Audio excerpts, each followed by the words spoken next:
Karibu katika chaneli yetu ya Mautundu Online, na kama bado hujasubscribe kwenye chaneli yetu, subscribe chini ya video hii na kisha gusa alama ya kengele, na utakuwa umejihakikishia kuwa mwanafamilia wa Mautundu Online na hautopitwa na habari zetu za ukweli na uhakika zinazotrendi katika mitandao ya kijamii na mataifa mbalimbali.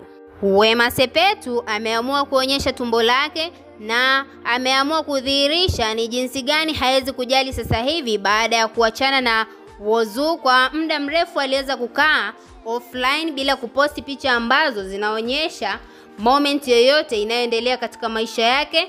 Siku ya leo ameamua kuposti picha hii katika ukurasa wake wa Snapchat na kuandika kwamba anafurahishwa na maendeleo mazuri ya ujauzito wake na amefurahi jinsi gani maendeleo yanaendelea vizuri baada ya kuonana na dokta wake, na dokta wake kumthibitishia kwamba hamna tatizo lolote kwa sasa hivi, ni swala tu la kusubiria miezi itimie aweze kupata mtoto wake salama.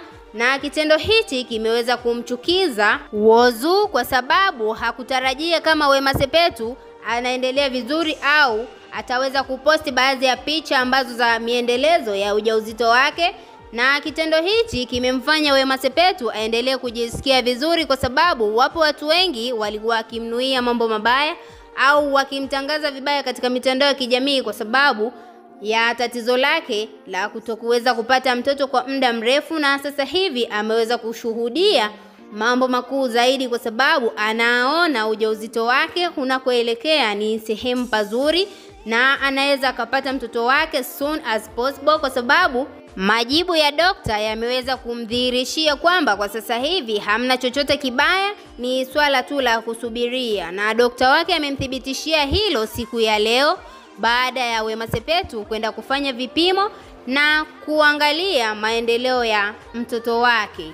Tunaweza kusema Wema Sepetu sasa hivi ni mtu mwenye furaha katika maisha yake kwa sababu furaha hii ameweza kuitafuta kwa muda mrefu na hakuweza kuipata, ila sasa hivi ameweza kuipata kwa kiasi kidogo. Tunamwombea Mwenyezi Mungu furaha hii iweze kudumu na aweze kupata mtoto wake. Wewe kama shabiki una lipi la kumwambia Wema Sepetu baada ya kuachia picha zake ambazo alipiga akiwa ameshikilia tumbo lake? Na kama unavyoona katika screen yako ni picha ya mwanadada Wema Sepetu na hali ya ujauzito wake inavyoendelea. Tuachie maoni yako ndani ya comment section, na vile vile usisahau kusubscribe, kulike na kuturn on notification. Niseme bye bye mpaka wakati mwingine.